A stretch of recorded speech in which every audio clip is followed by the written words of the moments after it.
Welcome to Bloodbath and Beyond. Today we review Big Bad Wolf, where man ends, evil begins.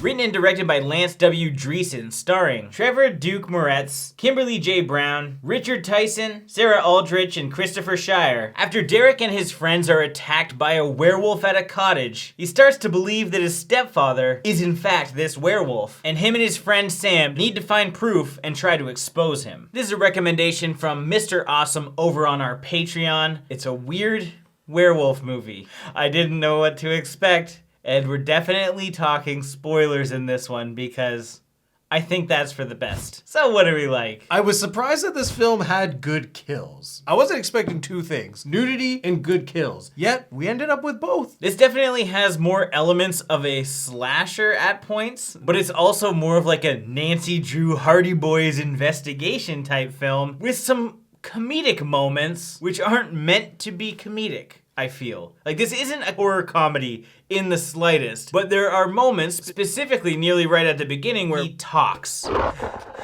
I'm sorry. Was that your bitch, champ? Less than a half hour into this film, we get all the kills and we get our werewolf. And surprisingly enough, I liked the guy who played the werewolf, Richard Tyson. Most of you would know him from Kindergarten Cop. The boy is mine. He's my boy. You get your own goddamn family!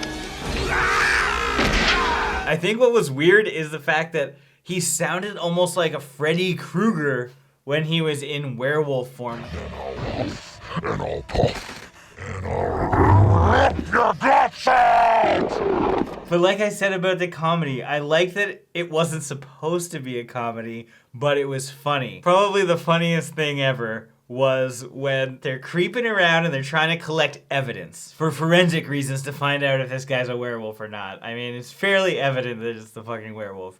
But they start with collecting some hair from a brush. They drop the brush. It takes forever to try and reach for this brush. And guess what happens? Exactly what you think happens. This creepy fucking werewolf forces a blowjob to the point where Sam is running out of the house with his cum in her hand like, I've collected the sample. It feels like it's supposed to be like a very serious movie, except for like a handful of scenes. Some of this movie relies on like the tension of Sam not wanting to tell Derek, I sucked your werewolf dad's dick. I'm just afraid that when I tell you, you're not gonna want to do that again. They do just have some like odd comedic moments, especially with our student film crew, like who's looking for the breaking news. Watching them run off and watching them interact with everyone, those moments brought the film back down to not being serious. What mysteries does this house of horror hold? We plan to unlock them tonight. Okay, go. I like Sam's badass nature. She's a mechanic and she's a complete bitch. This is Cassie. Oh, let me guess. Muffy, Brittany, Biff, and Chad. I thought the werewolf looked kind of cool. He's a guy in a suit, and that's all I ask for. Throw any amount of hair on a suit and wear it, and you're gonna end up in my like section. Also, shout out to Mega Babes and Midriffs. Now, what didn't we like? I think I'm gonna start off with the actual werewolf. There's two things I don't like about this werewolf. The first is the terrible werewolf transformation. It was CG garbage. And my other problem I have with the werewolf, yes, it's a guy in the suit, and the suit looks great, but the fact that he's dialogue driven and you do not see his mouth move at all. I did notice some quivering a little bit. If you're gonna make a slapstick style of wolf, you need to have a mask that can move with his mouth. I both liked and disliked that this was a Nancy Drew movie. Our whole cast dies at the beginning, except for two people. And then you jump into this like exploration and like sneaking around stuff. And I happen to like Nancy Drew, but it's deceiving because it starts off really great and then nothing till the very end of the movie. It really had a made-for-TV feel to it. Like it was either a Christmas movie or an episode of Murder, She Wrote. Is there anything else you can tell the sheriff about what you saw?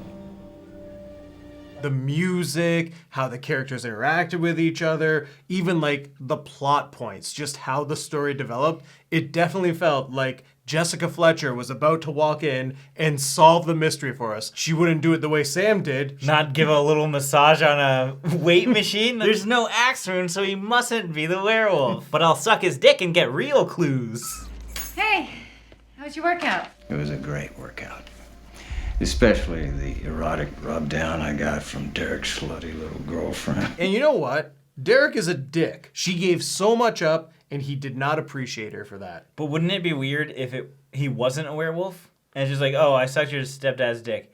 It turns out he wasn't a werewolf, but I did it. She didn't want to give that blowjob. She knew exactly why she was giving that blowjob.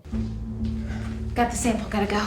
I didn't like the mother. What? Basically, all she did was cry in this movie. And, like, son would be like, Mom, okay, never mind, I'm gonna leave. And I'm not gonna console you ever. And that's basically how that went. Overall, I wasn't a big fan of how this story played out. It was just too much of a film not knowing what it wanted to be. It didn't know if it wanted to be a comedy, and it didn't know if it wanted to be a serious horror film. You can't try and have like fully serious moments when in the previous scene, a girl was sucking a werewolf's dick. That's just not a thing that can happen. I just kind of feel like she's ignoring me, you know? I don't get her sometimes.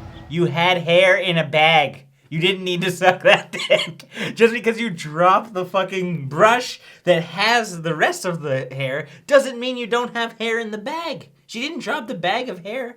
She had evidence. She didn't even need to like get the brush under the counter. And he wouldn't suspect that you're investigating for fucking hairs and clues in his bathroom. He didn't think that at all until you started running around with semen evidence. You know what would have been a smarter decision? Knee him in the balls, run away, never go back to Derek's house. Wait a week, find out he's a werewolf, you got your clues, the authority comes and arrests him. Well, it's gonna not go down that way. He's gonna turn into a fucking werewolf. He's gonna be stressed out. And then they can use silver knives to defeat him. Now it's time for our final thoughts and ratings. Well, I don't think this was a great movie. I did really enjoy myself because it was fun to make fun of. It just had a lot of strange things going on because it was structured kind of like a horror movie, but mostly like a mystery. But then it would change up and go completely straight again for like a long time. And because of that, I was just cracking up 90% of this movie. Even though nothing really great was happening on screen, I think our werewolf looked better than some, worse than a lot of others. And I hated the way that he talked, but I liked that he actually killed people and like ripped them apart. So there is some blood, there is some gore, and they did have practical stuff when it came to that. But I don't know, this is kind of just like a weird movie. I think if you got drunk or high and watched this, you'd probably really enjoy yourself, like I did. So I'm gonna give this 2.5 David Naughton cameos out of 5. I had a pretty good understanding on what this film was trying to accomplish, but sadly, it definitely missed the mark. It had its elements of comedy, and sometimes the jokes were good, but a lot of the times it fell flat. It had its area of a serious story, but you can't take that story serious when you have these comedic moments that are really, really weak. There was just not a balance in this film. However, I did enjoy the on-screen practical kills that we saw. I thought that was the highlight of this film. I didn't like our werewolf only because it just came off really lame and really cheap. However, I did enjoy the guy who was playing the werewolf. And yes, I think a lot of people have fun watching this film because it is lame. It is something you can sit down and make fun of, but it's just not a good movie. So with that being said, I'm gonna give this film 1.5 sexy table dances out of 5. As always, thank you for watching. Like this video and comment below with your thoughts on the film if you've seen it. If you haven't and you do want to check it out, links are in the description. And if you want the opportunity to recommend a movie for us to review, links to the Patreon also in the description. And if this is your first time here, make sure you subscribe to the channel to stay updated with everything Bloodbath and beyond.